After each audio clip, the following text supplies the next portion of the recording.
राधे राधे मित्रों, आज है अमावस्या। तो अमावस्या के दिन हो गया शुरू, सुबह से ही काम चालू हो गया है। सुबह मैंने बहुत सारा काम कर लिया था। आज उठी थी समथिंग मैं 5:30 बजे। हाँ, 5:30 बजे थे जिस टाइम मैं उठ गई थी। बहुत ज़्यादा अंधेरा था। हमारे यहाँ अमावस्या पूर्णिमा पर दहली का पूजन किया जाता है। पूजन का मतलब मैं थोड़ा सा आपको समझा देती हूँ, क्योंकि अंधेरा था तो दिखा तो पाई नहीं मैं आपको। तो ये रहता है, हमारे दहलीज को लीपा जाता है। जैसे गाय के गोबर से दहलीज को अच्छे से लीप लेते हैं। जिनके यहाँ लीपने की व्यवस्था नहीं होती वो पानी से धो लेते हैं। तो इस तरह से किया जाता है अमावस्या और पूर्णिमा को। घर के सारे काम करने के लिए नहीं, काम करने के बाद मैंने फटाफट जल्दी से नहाया। उसके बाद की आज था सोमवार, तो सोमवार को करती हूँ मैं शिव जी की स्पेशल पूजा। तो वो मैंने आप लोगों के साथ शेयर भी की है। तो बस उनकी पूजा की, उसके बाद आ गई हूँ मैं किचन में। तो चलिए देखते हैं किचन में खीर बनने के लिए। देखिए मैंने पहले ही तैयार रख दी थी बनने के लिए, ताकि खाना में मुझे टाइम ना लगे, क्योंकि आज मुझे सौमंती अमावस्या है तो मुझे तुलसी की भी परिक्रमा देनी है। तो आज भूख का भी है, इसलिए थोड़ा जल्दी जल्दी मैं यहाँ पर काम कर रही हूँ। साथ के साथ काम करते जाओ ना तो इतना जल्दी बहुत लेट नहीं होते हम। तो यहाँ पर खीर बन रही है। खीर को बनने में समथिंग 2 घंटे लग जाते हैं, क्योंकि खीर जितनी स्लो आंच पर बनती है उतनी ही टेस्टी और यम्मी लगती है। उसमें क्या वो रबड़ी वाला स्वाद आना चाहिए जब खीर अच्छी लगती है। तो खीर बन गई मेरी। खीर को उठा के रख दिया मैंने साइड में। यहाँ पर घी गर्म हो रहा है। यहाँ पे मैं कड़ी को बघार रही हूँ, यानी छौंक रही हूँ। हमारे यहाँ कड़ी को छौंक नहीं बोलते हैं। तो यहाँ पे सरसों का तेल डाल दिया है, उसमें थोड़ी सी मेथी डाली है, थोड़ा सा जीरा डाला है, थोड़ी सी डालूंगी। इस तरह ढककर हमारे यहाँ कड़ी बनाई जाती है। और ये जो तरीका है ना, मैंने अपनी दादी से सीखा है। वो इसी तरह से, मतलब जो हींग का जो फ्लेवर होता है ना, वो उड़ना नहीं चाहिए बाहर। तो इस तरह बेसन का दही का जो घोल था वो भी मैंने इसमें अंदर डाल दिया है। सारा डाल दूंगी मैं आप इसमें पानी। तो जितने भी बर्तन थोड़े बहुत बेसन वगैरह के, दही वगैरह के बिगड़े रहते हैं, पूरे अच्छे से पोंछ लेती हूँ, क्योंकि ये सब नाली में जाता है। क्योंकि बर्तन साफ होते हैं, नाली में जाता है तो अच्छा नहीं होता। खाने पीने के सामान को अच्छे से पोंछ कर फिर जाकर बर्तन साफ करने के लिए मैं रखती हूँ। तो बहुत सारा पानी डालती हूँ मैं इसमें। खटाई मैंने अपने हिसाब से देख ली है। हमारे यहाँ थोड़ी सी खट्टी कड़ी खाना पसंद करते हैं। तो बस इसमें बहुत सारा पानी डालूंगी और इसको आराम से उबलने दूंगी। जब तक मैं अपनी परिक्रमा देकर आऊँगी तब तक मेरी कड़ी बनकर हो जाएगी रेडी। क्योंकि फिर पूजा करके आओ ना तो भूख लगना स्टार्ट हो जाती है। और पूजा में थोड़ा सा वक्त भी लगेगा, क्योंकि 108 देनी है हमें परिक्रमा। तो समझ लीजिए आप, वक्त तो लगने वाला है। तो बस इसी के साथ साथ मैंने कढ़ी को उबलने रख दिया है। अब ये आराम से 2 घंटे के लिए उबलेगी, जब तक मैं पकौड़ियों की भी व्यवस्था कर लूँ। क्योंकि मैं आज बनाने वाली हूँ मैं पकौड़ियों वाली कढ़ी, क्योंकि पकौड़ियों वाली कढ़ी बहुत अच्छी लगती है। हमारे यहाँ ऐसा होता है अमावस्या पे, आप चाहें तो पक्का खाना भी बना सकते हैं, आप चाहे तो कढ़ी चावल भी बना सकते हैं। लेकिन एक नियम रहता है, इसमें दाल नहीं बनाई जाती। आप कुछ भी बना लो लेकिन दाल नहीं बनाई जाती। खासकर कच्चा खाना और पक्का खाना बनाया जाता है। मतलब कच्चे खाने में समझ लीजिए कढ़ी चावल रोटी बनाई जाती है, और पक्के खाने में आप पूरी सब्जी बना सकते हैं। खीर ज़रूर बनाई जाती है, क्योंकि अमावस्या जो होती है वो पितरों के लिए होती है। तो सफ़ेद चीज़ें बनाई जाती हैं पितरों के लिए, बता चुकी हूँ मैं आप सभी को वीडियोज़ में। तो ऐसा रहता है। तो यहाँ पे पकौड़ियों के लिए भी बेसन देखिए बातें करते करते घोल लिया फटाफट जल्दी से। और घी भी गर्म हो गया है, तो गर्म घी को फटाफट मैं छान लूँगी, क्योंकि अब हो गई हैं सर्दियाँ। तो सर्दियों में देखते देखते ही घी कढ़ाई में ही जम जाता है। तो फटाफट देखिए छान के रख दिया है, उसमें आराम से निचोड़ता रहेगा। गक्षसुरा श्रेष्ठ स्वस्थाने परमेश्वरा यत्र ब्रह्मादयो देवो तत्र गक्ष उपासना। जाओ जाओ भोलेनाथ बिसरे जने हैं, जाओ जाओ भोलेनाथ बिसरे जने हैं। कल फिर आना निमंत्रण है तुम्हें, कल फिर आना निमंत्रण है। काम करने के एक साथ साथ देखिए भगवान का भी कर दिया मैंने विसर्जन। मैं तो इसी तरह से काम करती हूँ, किचन के काम करती रहती हूँ, साथ साथ पूजा पाठ भी चलता रहता है। क्योंकि एक काम को अगर पकड़ लिया तो दूसरा काम कौन करेगा भाई, हमें तो दोनों ही काम संभालने हैं।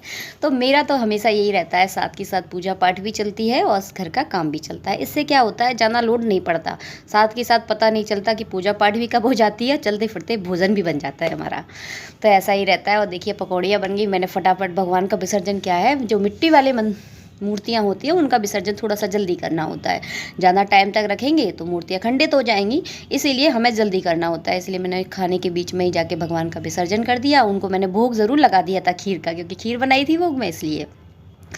इसके देखिए कढ़ी मेरी उबलने लगी है, पकौड़ियाँ भी मैंने बना ली और यहाँ सेक रही हूँ मैं पापड़। कढ़ी के साथ पापड़ का कॉम्बिनेशन तो वाह क्या बात है, बहुत बढ़िया लगते हैं कढ़ी के साथ पापड़। हमारे घर में सभी को बहुत ज़्यादा पसंद है और ये मैं थोक में भूजने वाली हूँ, पूरा डिब्बा भर के भून लेती हूँ, तो ये 4-5 दिन आराम से चल जाते हैं। जब भी मन होता है निकालते हैं और खा लेते हैं, तो ऐसा रहता है। देखिए यहाँ बढ़िया कढ़ी उबलने लगी है मेरी, पापड़ मेरे अच्छे से भून गए हैं। इनको रख दूँ मैं स्टील के डिब्बे में ताकि ये काफ़ी दिनों तक चलेंगे और बिल्कुल भी नहीं होंगे ख़राब। अब पकौड़ियाँ जब मेरी कढ़ी बन जाती है ना, जब डालती हूँ तो अभी रखते हैं इन पापड़ों को डिब्बे में, क्योंकि अभी थोड़ा सा नमी का मौसम है। सर्दियों में थोड़ा सी नमी रहती है, मौसम में अभी थोड़ा सा ठंडापन रहता है ना, तो पापड़ बहुत जल्दी मुरबो से हो जाते हैं, लूज लूजे टाइप के होते हैं, लचीलापन आ जाता है उनके अंदर। तो इस तरह के डिब्बे में आप रख दो ना तो बिल्कुल ख़राब नहीं होंगे, 15-20 दिन आराम से चलेंगे। चलिए उसके बाद बना लूँ फटाफट जल्दी से सब्जी। और आज बनाई है मैंने मूली के पत्तों की सब्ज़ी, जो कि मैंने पिछले वाले ब्लॉग में कट करके रखी हुई थी, तो आप लोगों ने देखा होगा वो वीडियो। तो उसमें मैंने कट करके एक दिन पहले कट कर लेती हूँ, ताकि सुबह के टाइम ना ज़्यादा टाइम नहीं होता, तो आराम से मैंने इसको बघार दी है। इसको बनने में ज़्यादा टाइम नहीं लगता, बहुत जल्दी बन जाती है। सिंपल सादा बनाइए, बिना प्याज लहसुन का खाना है, लेकिन बहुत ज़्यादा स्वादिष्ट होता है। और देखिए यहाँ पे लगा दी फटाक से थाली लगा दी मैंने। तो चलिए अब करते हैं पूजा। पहन ली मैंने साड़ी, और साड़ी पहनकर पूजा करना अच्छा लगता है मुझे। तो बस जब तक मेरी कढ़ी बनेगी, अभी कढ़ी को तो बहुत ज़्यादा टाइम लगने वाला है, पूरी आधा मतलब बर्तन हो जाएगा ये, जब तक इसको खदकने दूंगी यानी उबलने दूंगी। तो चलिए करते हैं पूजा भगवान जी की। तुलसी मेरी ऊपर छत पर रखी हुई है, तो पूजा करने के लिए मुझे छत पर जाना होता है, तो आराम से बैठकर मैं यहाँ पूजा करूँगी। और देखिए कितने सुंदर सुंदर फूल उगते हैं मेरे यहाँ गुलाब के। सर्दियों में गुलाब बहुत अच्छा लगता है, गुलाब सारे फूल एक तरफ, गुलाब अपनी एक तरफ रहता है। तो देखिए रेड कलर की पहन ली मैंने साड़ी। तो बस चलिए, पीछे पीछे चल रहा है मेरा बेटा। तो बस इस तरह पूजा की विधि मैंने आप लोगों के साथ शेयर की है कि मैं किस तरह से पूजा करती हूँ। इस साइड पानी निकल रहा था तुलसी का, इसलिए मैंने दूसरी तरफ आसन बिछा लिया, क्योंकि 2 मिनट पूजा नहीं कर पाऊंगी जब तक मेरा आसन गीला हो जाता है। तो ये गमला में पता नहीं छेद थोड़ा सा बड़ा है क्या है, बहुत ज़्यादा पानी निकलता है इसमें। थोड़ा सा पानी डाला है, क्योंकि सुबह ही तुलसी की पूजा की थी मैंने, इसलिए बहुत ज़्यादा पानी नहीं डाला। इसके बाद लगाई मैंने परिक्रमा। बिना खाए पिए परिक्रमा लगाई जाती है हमारे यहाँ पर, भोजन करके परिक्रमा नहीं लगाई जाती है, ये नियम रहते हैं। अब आपके यहाँ जैसे नियम हो आप वैसे कर सकते हैं, हमारे यहाँ तो यही नियम है, हमारे यहाँ बिना भोज करे ही परिक्रमा लगाई जाती है। तो इसके बाद जाकर मैं खाना भी खाने वाली हूँ। तो देखिए इस तरह 108 परिक्रमा लगाई। थोड़ी देर पहले तो मुझे चक्कर भी आने लगे थे, क्योंकि अकेले अकेले क्या मन नहीं लगता। थोड़ी सी मेरी 11 परिक्रमा मेरे बेटे ने लगाई, 11 परिक्रमा मेरे पति ने लगाई। तो इस तरह थोड़ा थोड़ा उन लोगों ने साथ दिया, लेकिन 108 परिक्रमा बहुत ज़्यादा हो जाती है, अकेले में क्या मन नहीं लगता। तो ये रहता है। अभी तो मेरे हस्बैंड बैठे हुए थे पास में, तो उनसे बातें करती रही, थोड़े भजन गाए। और देखिए ये हो गई पूजा। कोई साथ देने वाला अगर साथ में बैठ जाए तो कोई भी काम समझ लीजिए, आप पूजा समझ लीजिए, कोई भी काम समझ लीजिए, पता नहीं चलता काम कब हो जाता है। तो देखिए ये हो गई फटाफट मेरी पूजा। और मुझे तो याद ही भूल गया कि मैंने आरती नहीं की। तो बस मैं सोच रही थी बैठकर आरती करूं, फिर सोचा चलो नहीं खड़े होकर आरती करते हैं, फिर आसन बिछाना पड़ता। तो देखिए इस तरह से कर ली मैंने खड़े होकर आरती। तो खड़े होकर आरती इस तरह से कर सकते हैं, बैठकर अगर आप आरती कर रहे हैं तो आसन बिछाकर ज़रूर आरती करें, इस चीज़ का आप ध्यान रखें। कई बार होता है कि पूजा करने बैठ जाते हैं और कुछ चीज़ें हम भूल ही जाते हैं, ऐसा मेरे साथ भी होता है, आपके साथ कुछ नहीं मेरे साथ भी हो जाता है। तो चीज़ें हैं दिमाग से कई बार निकल जाती हैं। तो देखिए इस तरह से अर्घ दिया जाता है आरती के बाद, आप लोगों ने देख लिया होगा आई होप। तो चलिए देखिए हो गई हमारी पूजा। नीचे हस्बैंड ने अपने पितरों के लिए हवन किया, जिसकी विधि मैं ऑलरेडी अपने चैनल पर आप लोगों के साथ शेयर कर चुकी हूँ। तो देखिए इस तरह से वो हमेशा अमावस्या पर हमारे यहाँ इसी तरह हवन होता है। पितरों के लिए हवन करने से बहुत ज़्यादा फ़ायदे हैं, इसके अनगिनत फ़ायदे हैं। आपके ग्रस्त जीवन की सुख शांति के लिए बहुत ज़्यादा फ़ायदे होते हैं, छोटे छोटे फ़ायदे हैं। आप करेंगे तो आपको ऑलरेडी पता चल जाएंगे किसके क्या फ़ायदे होते हैं। सुख शांति अगर हमारे जीवन में है तो बहुत सारे फ़ायदे हैं हमारे जीवन में, क्योंकि जीवन में इंसान को क्या चाहिए, सुख और शांति, दोनों ही चीज़ अगर मिल जाए तो फिर क्या कहने।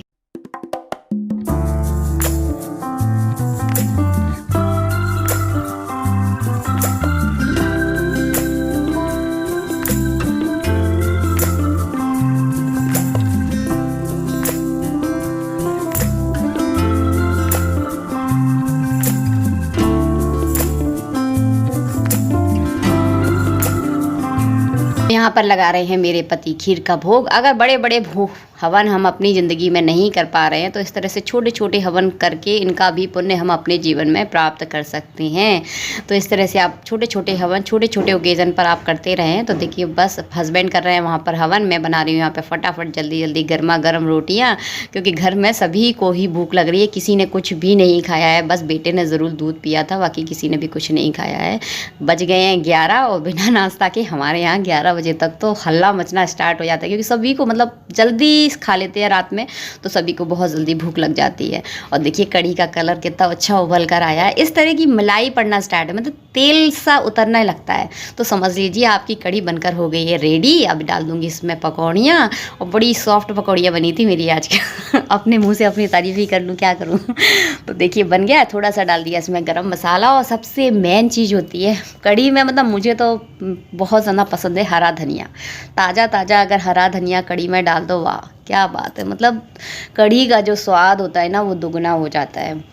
बिना हरे धनिए की कढ़ी में कोई स्वाद नहीं, मुझे पर्सनली बिल्कुल अच्छी नहीं लगती। धनिए वाली कढ़ी में जब मुझे बहुत अच्छी लगती है, तो बहुत सारा धनिया मैं डालती हूँ कढ़ी में, और ताज़ा होना चाहिए, रखा हुआ धनिया बिल्कुल अच्छा नहीं लगता। तो देखिए यहाँ पे बन गई रोटी, और उस्सा बेलन में भाल की साथ धोकर रखती हूँ, चाहे जितना भी काम हो मेरे घर में, पर उस्सा बेलन को मैं हाथ की साथ धोकर रखना चाहिए। ये गृहस्थ जीवन की छोटी छोटी बातें हैं, इन चीज़ को आप ध्यान रख। डाल दिया मैंने गाय माता के लिए भोग, 2 रोटी हैं, जो भी घर में छोटा थोड़ा बहुत बना है सब कुछ मैंने इसी के ऊपर रख दिया है। कभी भी खाली रोटी गाय को नहीं दी जाती, भले ही शक्कर रख कर दो, पर 2 ज़रूर। इसके बाद हस्बैंड ने लगा दिया यहाँ पर भोग। हस्बैंड मेरे बहुत हेल्प करते हैं, जब तक देखिए मैं खाना वगैरह बना रही हूँ तक उन्हें भोग लगा दिया। तो ये छोटे मोटे काम भी अगर कोई कर दे ना तो बड़ा हेल्प हो जाती है, बहुत ज़्यादा मदद हो जाती है। तो बस इसके बाद खाएंगे हम तीनों मिलकर खाएंगे खाना, और खाना तो साथ में खाने में क्या बात है, मज़ा आ जाता है। और सर्दियों में अगर धूप मिल जाए खाना खाते समय तो फिर सोने पे सुहागा है, और बहुत अच्छी धूप खिली हुई है आज। तो चलिए बैठ के खाते हैं धूप में खाना। आई होप आपको हमारा वीडियो अच्छा लगा है। वीडियो अगर अच्छा लगा है तो मिलते हैं आप सबसे नेक्स्ट वीडियो में। जब तक के लिए राधे राधे मित्रों।